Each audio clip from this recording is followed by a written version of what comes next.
இந்த தனம் கிணம் எல்லாருக்கும் சாப்டர் முடிச்சு விடுங்க. ஸ்டார்ட் பண்ணி விட்டாச்சுல, நான் வாரேன். நான் ஒண்ணுதான் உங்ககிட்ட சொல்றேன். என்னன்னா, நீங்க ஜோயல நோன்னா நான் எங்க தாத்தா சொத்துக்கு வருவேன். சிம்பிளான விஷயம் தான். நான் இனி டெலிட் பண்ண போறது இல்ல. நிறைய போட்டு டெலிட் பண்ணியாச்சு. ஆனா இதுதான் உங்ககிட்ட சொல்ல. என்னன்னா, உங்க அப்பா சம்பாதிச்சது கொஞ்சம் தான். நீங்க இப்ப அனுபவிச்சுட்டு இருக்கீல்ல, அது எல்லாமே பாதி இல்ல. எல்லாத்தையும் நாங்க அனலைஸ் பண்ணி அந்த பத்திரம் எல்லாம் நாங்க பார்த்தோம்ல, எல்லாம் தெரியும். பெரியப்பாவும் சொல்லுவோம், உங்க அப்பா சம்பாதிச்சது கொஞ்சம் தான்.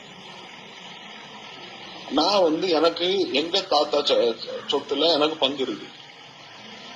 நான் இனி நான் கேஸ் போடுவேன். இப்ப நீங்க ஒரு வீட்டுல இருக்கேல்ல, அவனை கூப்பிடுவீங்கல்ல, இது உன் வீடு இல்ல அங்க வந்துருன்னு. அந்த வீடு அது எங்க தாத்தா சொத்து. இது உங்க அப்பா சம்பாதிச்சது கிடையாது. நான் கேஸ் போடுவேன். நான் லீகல் நோட்டீஸ் அனுப்புவேன். நான் ஸ்டே வாங்குவேன். அந்த கேஸ் முடியாத வரைக்கும் அங்க யாரும் இருக்க கூடாது. அந்த வீட்டுக்குள்ள யாரும் இருக்க மாட்டேன். நீங்க, உங்க பிள்ளை, உங்க ஒய்ஃப் யாருமே இருக்க மாட்டாவோ. நீங்க நோண்டுனா நானும் நோண்டுவேன். நான் பெருசா நோண்டுவேன். நீங்க தாங்க மாட்டேன்.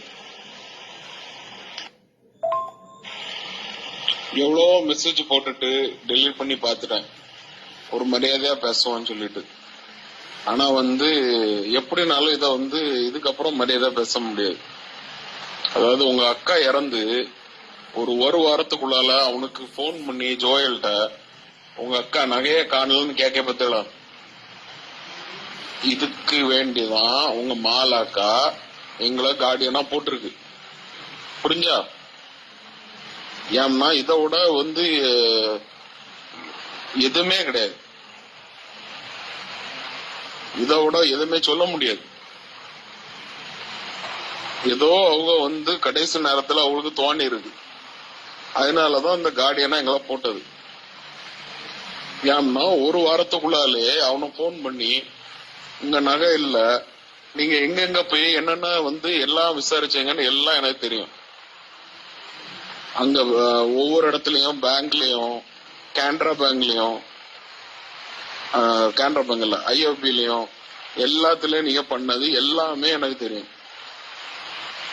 ஏன்னா இதுக்கு வேண்டிதான் எங்களை கார்டியனா போட்டது. அது உங்க நகை கிடையாது. அது உங்க அம்மா நகை கிடையாது, உங்க அப்பா நகை கிடையாது. அது மாலாக்காக்க நகை. அது அவனுக்கு மாலாக்கா தாலி என்கிட்ட தான் இருந்து. அவ ட்ரீட்மெண்ட்ல இருக்கச்சுமே ஃபுல்லா என்கிட்ட தான் இருந்து, என்கிட்ட தான் தந்துட்டு போனாவோ. ஏன் உங்ககிட்ட தரல? நீங்க ஆஸ்பத்திரியில தானே இருந்தே, ஏன் உங்ககிட்ட தரல? ஏன்னா அத என்கிட்ட சொன்னாவோ, இத ஜோயலுக்கு தான் போகணும் அப்படின்னு சொல்லி. அதனால அது என்கிட்ட தான் இருக்கு, அவனுக்கு தான் போகும். இது மட்டும் இல்ல, மாலாக்காக்க ஒவ்வொரு கம்மல் வரைக்கும் அவனுக்கு தான் போகும். அது நீங்க வச்சிருக்கலாம், இப்போ நீங்க என்னவும் பண்ணலாம். ஆனா எல்லாமே அவனுக்கு தான் போகும். அவனுக்கு ரைட்ஸ் என்னவோ அது அவனுக்கு போகும். நான் கூட கொஞ்சம் விட்டுறலான்னு பார்த்தேன். சரி, ஏன்னா எனக்கே அவ்வளவு சொத்து இருக்கு, ஜோயலுக்கு நான் பாத்துக்கலான்னு பார்த்தேன். ஆனா அப்படி விட மாதிரி தெரியல. இப்போ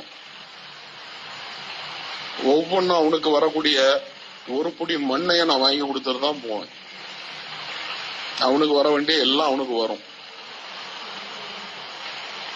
அது நான் எப்படி பண்ணுமோ லீகலா நான் பண்ணிக்கிட்டேன். ஏன்னா லீகல் கார்டியன் நாங்க தானே. எப்படி நான் அதை அவனுக்கு கொடுக்கணுமோ நான் கொடுத்துக்கிட்டேன். நோண்டி விட்டுட்டு நான் இனி விட மாட்டேன். அதை ஓவரா நோண்ட கூடாது.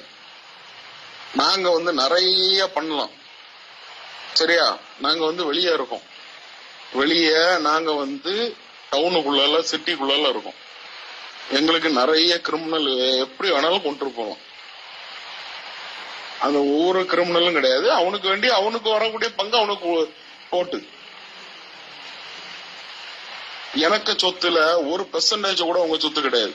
அது மட்டும் தெரிஞ்சுக்கங்க. நீங்க காட்டுக்குள்ள வச்சிருக்கீங்க அவ்வளோத்தையும். எனக்கு வீடே 10 கோடிக்கு மேல போகும். எனக்கு எனக்கு சொத்துல 1% கூட உங்க சொத்து கிடையாது. இது சொத்தை பத்தியே கிடையாது, பைசாவை பத்தியும் கிடையாது. நான் எல்லாத்தையும் விட்டுலாம் தான் இருந்தேன், ஆனா இனி விட மாட்டேன். நான் ஒன்னே ஒண்ணுதான் உங்ககிட்ட சொல்லுவேன், என்னன்னா